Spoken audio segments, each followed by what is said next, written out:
यह कहानी एक ऐसे लड़के की जो अपनी लाइफ से काफ़ी बोर हो चुका था और वह कॉल बॉय की नौकरी करने लगता है और वह आगे चलकर उसके साथ क्या क्या होता है यह हम आज की इस कहानी के अंदर देखने वाले हैं। कहानी की शुरुआत होती है और हम रियो नाम के एक लड़के को देखते हैं जो कि एक बार के अंदर काम किया करता है ताकि वह अपनी यूनिवर्सिटी की फीस को पे कर सके, लेकिन अपनी लाइफ में डेली रूटीन से वह काफ़ी ज़्यादा बोर हो चुका था। अब एक दिन जब अपना काम करते समय तब उसका फ्रेंड तारू सीमा उस बार की ओनर सुजुका के साथ उसके पास आता है, तो बातों ही बातों में उन दोनों फ्रेंड्स के बीच में कंपटीशन लग जाता है कि सुजुका के लिए बेस्ट ड्रिंक कौन बना सकता है। जहां तारू सीमा उसे कहता है कि मेरी तरह ड्रिंक बनाना सीख लो ताकि लड़कियों को तुम पसंद आने लगो, जिस पर रियो उसे कहता है कि मुझे लड़कियों के अंदर बिल्कुल भी इंटरेस्ट नहीं है। जिसके बाद सुजुका जब जूस को ट्राई करती है तो उसे तारू सीमा का जूस काफ़ी ज़्यादा पसंद आता है और वह उसके साथ चली जाती है, लेकिन वह रियो के लिए एक कार्ड छोड़कर गई होती है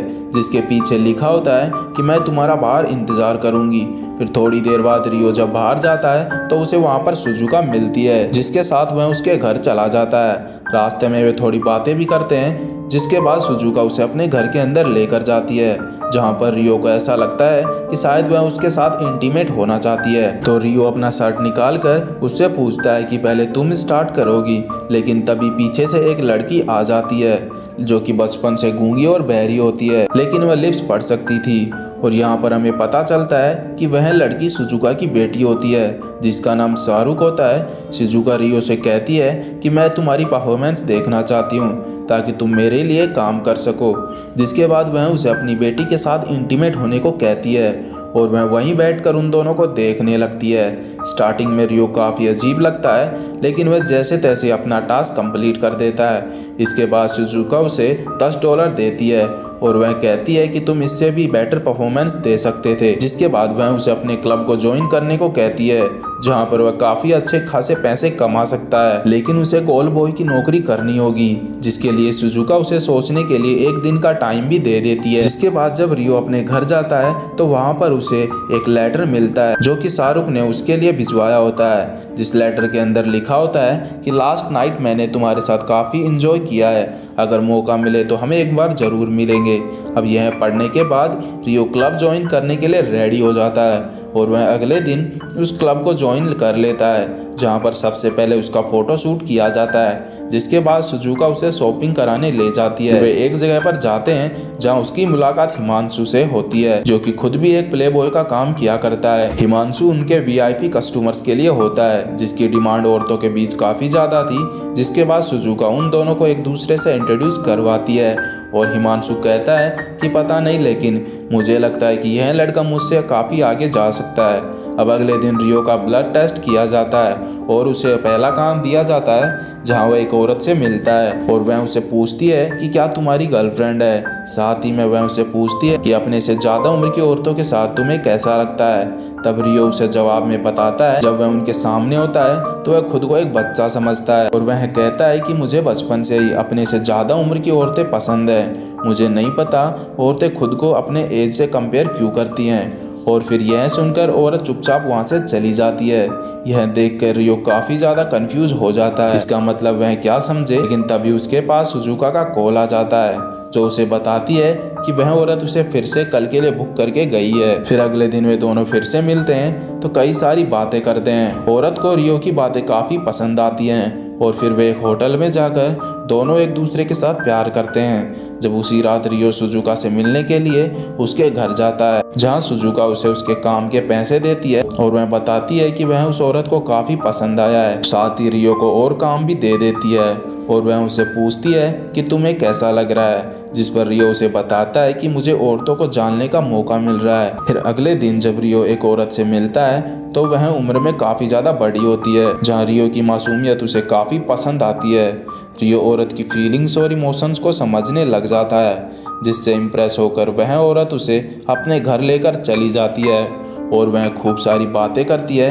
इसी चक्कर में वह अपना टास्क कंप्लीट करना भूल जाती है। अगले दिन सुजुका रियो के साथ डिनर पर जाती है जहां साथ में उसकी बेटी शाहरुख भी थी। सुजुका रियो को बताती है कि उसके क्लाइंट बताते हैं कि वे तुम्हारे साथ जब होते हैं तो उन्हें डिप्रेशन नहीं होता है और वे अपनी हर परेशानी को भूल जाते हैं। उन्हें ऐसा लगता ही नहीं है कि वे किसी छोटे लड़के के साथ हैं। इस पर रियो उसे बताता है कि जब मैं 10 साल का था तो मेरी माँ 37 साल की थी और तब उनकी मौत हो गई थी, जिसका जिम्मेदार रियो खुद को ही माना करता है। और तब से उसे अधिक उम्र की औरतों को खुश देखने में काफ़ी खुशी मिलती है और जब कोई औरत उसे बताती है कि वह 37 साल की है तो वह उसे इमोशनली कनेक्ट कर लेता है और उसके बाद वह अपनी मोम को याद करते हुए रोने लगता है। सुजुका उसे अपने गले लगाती है और अगले दिन रियो अपने दूसरे क्लाइंट के पास जाता है, जहां पर वह आदमी व्हील चेयर पर बैठा होता है, जो कि रियो को अपनी वाइफ के साथ इंटीमेट होने को कहता है।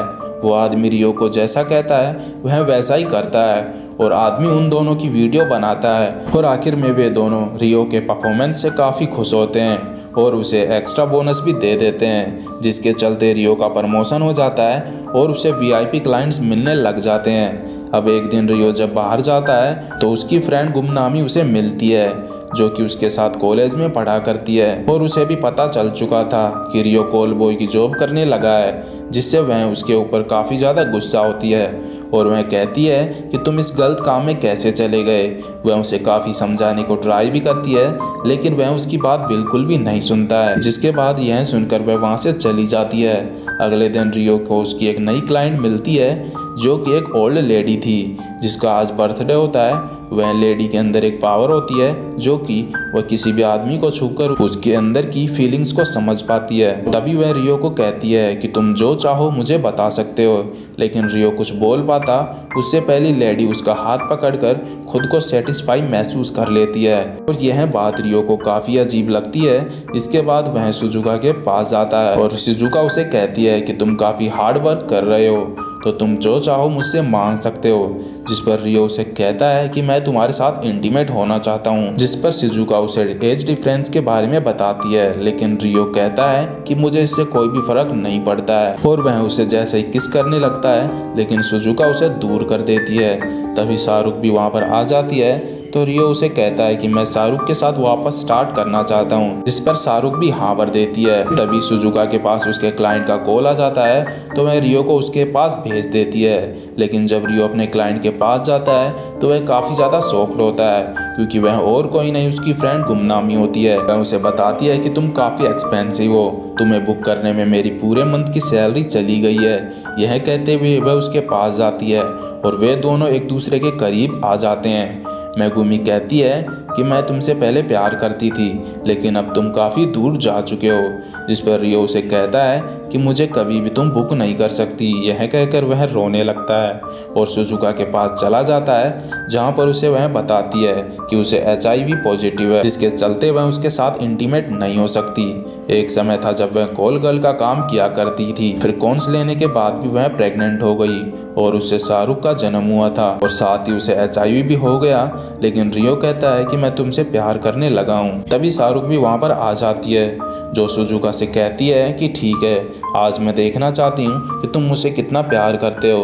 उसके बाद रियो सुजुका की बेटी शाहरुख के साथ टेस्ट करने लग जाता है, जिसे देखकर सुजुका भी एक्साइटेड हो जाती है। अब अगले दिन जब रियो बार के अंदर बैठा होता है तो शाहरुख सुजुका का उसके पास एक लेटर लेकर आती है, जो उसे बताती है कि इस काम के बारे में पुलिस को पता चल गया है, लेकिन तुम बिल्कुल भी चिंता मत करो, मैंने सारा डेटा डिलीट कर दिया था, जिसके चलते तुम्हें परेशान होने की कोई भी ज़रूरत नहीं है। और साथ ही मैंने तुम्हारी मोम के बारे में पता किया है, क्योंकि तुम्हारी मोम एक कॉल घर का काम किया करती थी। यह बात उसे एक गार्ड से पता चली, क्योंकि अक्सर उसकी मोम वहाँ जाया करती थी। तुम्हारी मोम की मौत हार्ट अटैक से हुई है, ना कि तुम्हारी वजह से, तो अपने आप को ब्लेम करना बंद करो। और आखिर में उसने लिखा था कि अगर मैं जिंदा रही कि शाहरुख और तुम मेरे साथ रहोगे। इस सीन में रियो उस ओल्ड लेडी के पास पहुंच जाता है, जो उसके हाथ पकड़ी होती है और वह उसे कहानी सुनाने लगती है, जिसके बाद वे दोनों एक दूसरे के काफ़ी करीब आ जाते हैं। अब काफ़ी समय बीत जाता है, जहां हम देखते हैं कि शाहरुख एक कंपनी में जॉब करने लगी है और रियो अपनी कॉल बॉय की जॉब को जारी रखता है। एंड इसी के साथ यह मूवी यहीं पर ख़त्म हो जाती है।